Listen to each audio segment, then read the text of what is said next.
Hello friends, আজকে আমি তোমাদের একটা জিনিস বানিয়ে দেখাবো। এটা কে কে ঘরে বানাও আমাকে জানিও। তার আগে আমি কীভাবে বানাচ্ছি সেটা তোমরা দেখে নিও, আর শেষের নামটা তোমরা বলো যে এটার কী নাম হতে পারে।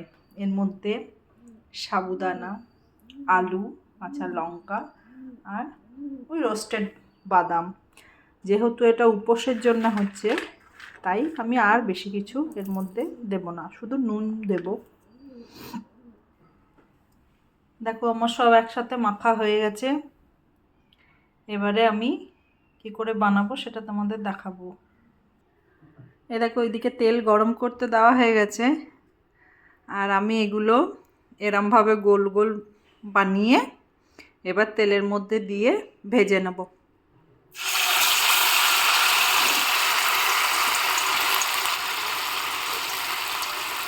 ভাজার সময় তোমরা গ্যাসটা স্লো রাখবে।